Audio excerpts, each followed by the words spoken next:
Right now on Fox 28 News, the latest look at the local sports with Casey Jones. When you think of the traditions of college basketball, Indiana and Kentucky should be in the forefront of your mind. Both strong foundations to the success of college hoops in this country. The Wildcats with a record 51 NCAA tournament appearances. Adolph Rupp, the legendary coach that Indiana's Bobby Knight passed on the all-time wins list. The matchup of these teams should be enough to draw basketball fans from around the country in. Today's game only adds to that history, and it was an instant classic. The Hoosiers with a perfect 8-0 record, unranked. The Wildcats undefeated, but #1 in the land, John Calipari in Indiana, should be nervous. That's Michael Kidd Gilchrist. He's getting fancy and throws it down. No team was giving up any room. Still in the first, Indiana up 3. That's Cody Zeller. Spin, dribble, drive, pump, and finish. 5-point IU lead. Second half on the break, Jordan Halls just kind of hands it off to Will Sheehy. Buries the 3. That's a 3-point Hoosier lead, and the place was crazy. But the best part is still to come. This is why they're #1. Battled back under 1 to play. Up 1 Indiana. That's Marquise Teague with a quick left, and then under 10. Look at Victor Oladipo. Turns it over. It was 72-70 with 5.6 seconds left. Christian Watford inbounds to Verdell Jones. Takes it up court. He gives it back to Watford. And that's how magic happens. The buzzer beater, Christian Watford, a staple victory for IU and Tom Crean, 73-72 the final.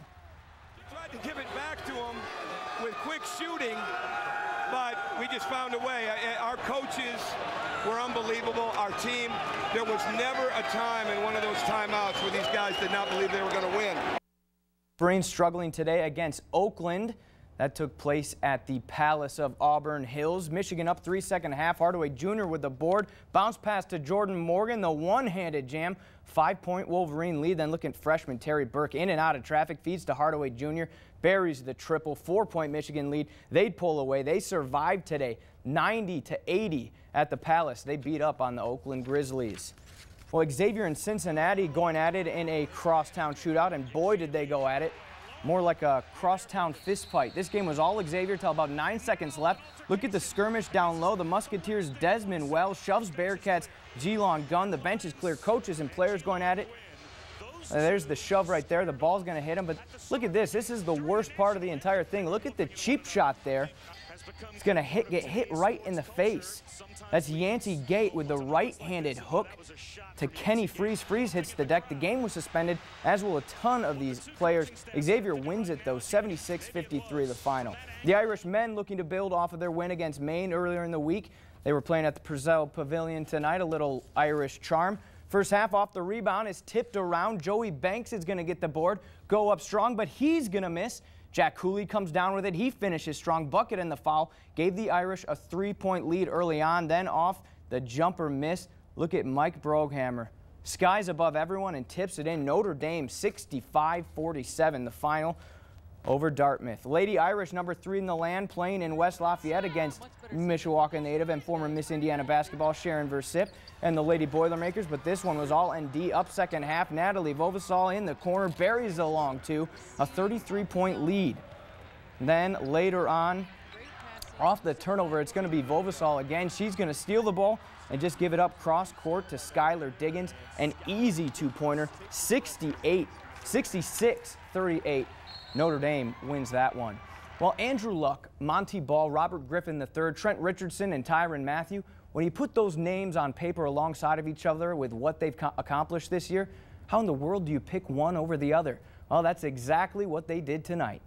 That the 2011 winner of the Heisman Trophy is Robert Griffin III, RG3! The quarterback out of Baylor wins the 77th annual Heisman Trophy, beating out Andrew Luck. RG3 completed 73% of his passes. He had nearly 4,000 yards passing for 36 air TDs this year. To be a part of these guys behind me, be a part of greatness, you can't ask for more. Not only are they great football players, but they're great people. And it's not just me. Baylor's always forever in this fraternity as well. We had nobody hanging up, but now we'll at least have one. Coming off their own award ceremony, the Irish football team back on the practice field today after taking a 3-day break. The guys preparing for their December 29th Champs Sports Bowl against Florida State. Coach Kelly has already named Tommy Rees the starter for the game, and with the Seminoles having one of the stingiest defense in the country, preparing for the game with the guys they know will be on the field will make a huge difference for the entire offense. You know, I don't know really. I didn't really know what to expect, but you know, I wouldn't say that I was necessarily surprised, you know, at the end of the day. But I was definitely glad, and you know, I was just ready to get back to work. I think it'd be a nice mix-up if Andrew plays well like he did against Stanford. It's that option is. It's something else that gives the defense something else to worry about. He just said, you know, you're definitely going to play. Right now, it's just about, you know, taking the reps that I get and making sure that we practice well and making sure that I show that I have a grasp so that Coach Kelly feels comfortable enough to play me against Florida State. Notre Dame men's hockey dropped 1 in Big Rapids to the Ferris State Bulldogs, looking to rebound tonight.